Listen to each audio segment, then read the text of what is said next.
Please be seated. Good morning. Court is now in session.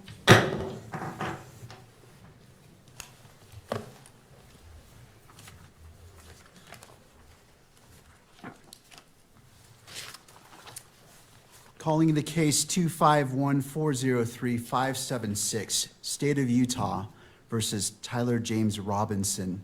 Counsel, could you enter your appearances, please? Chad Grunander, Jeff Gray, Lauren Hunt, Ryan McBride, and Chris Ballard for the state, Your Honor. Good morning, counsels. Good morning, Your Honor. Kathy Nestor, Michael Burt, and Richard Novak on behalf of Mr. Robinson. Morning, Your Honor. Good morning to you all. Good morning. And to the jail. Do we have Mr. Robinson present?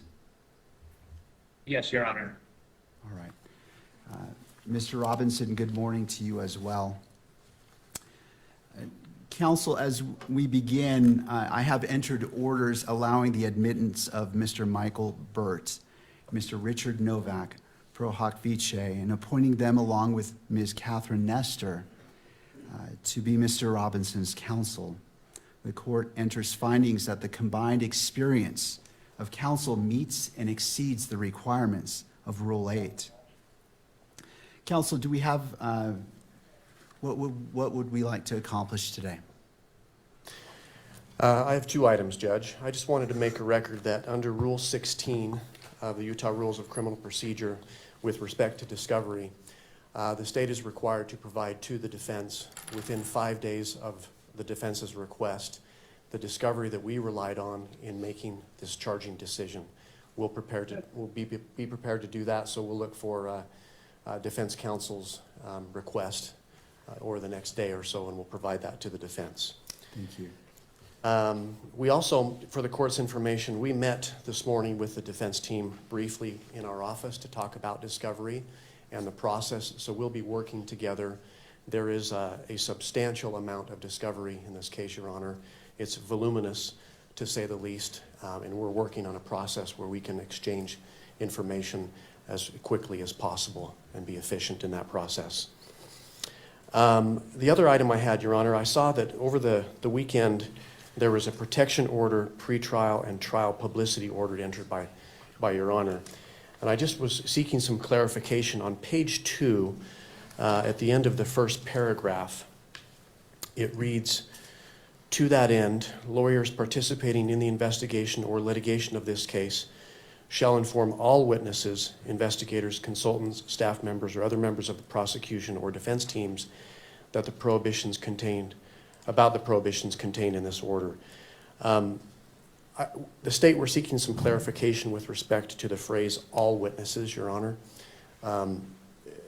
There are a number of witnesses that have yet to be identified that will likely be used in the state's case. This occurred in front of 2,000 to 3,000 students at Utah Valley University. So we're in the process of identifying those witnesses. And so those individuals are presently unknown right now. So we're looking for a little clarification from the court. And I suppose we're not going to make any arguments today, but there may be some follow-up pleadings that we may need to file. Thank you.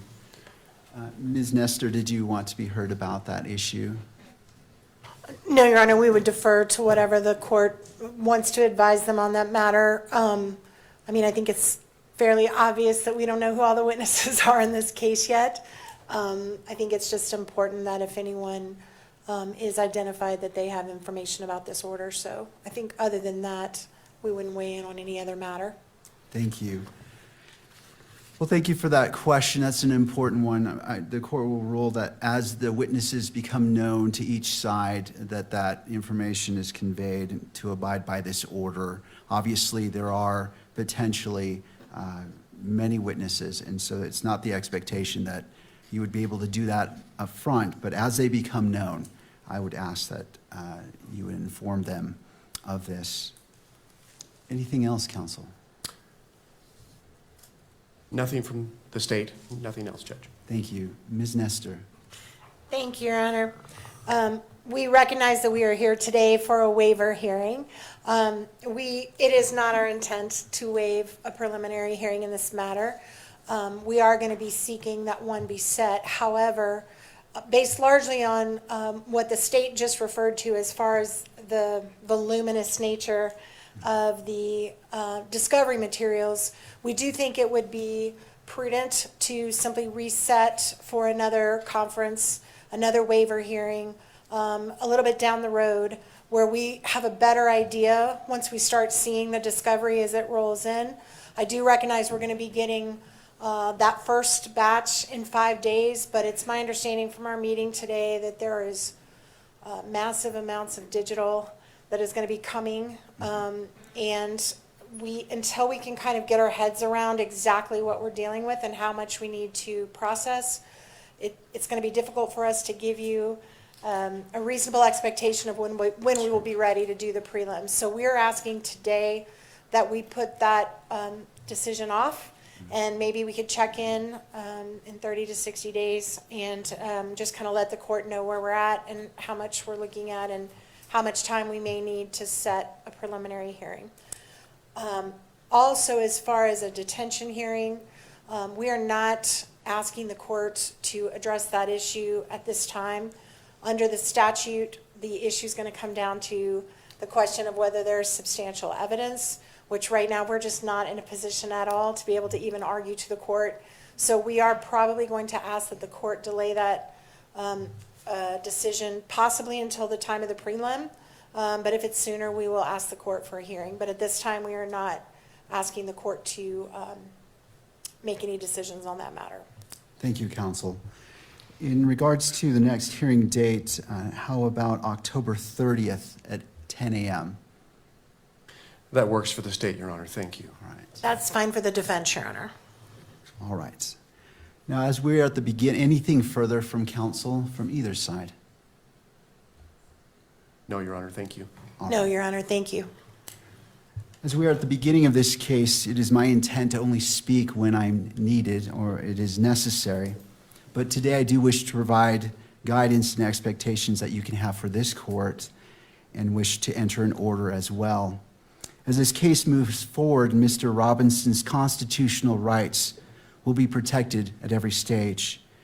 He sits before this court presumed innocent, and that presumption remains unless and until each element of every offense charged against him is proved beyond a reasonable doubt.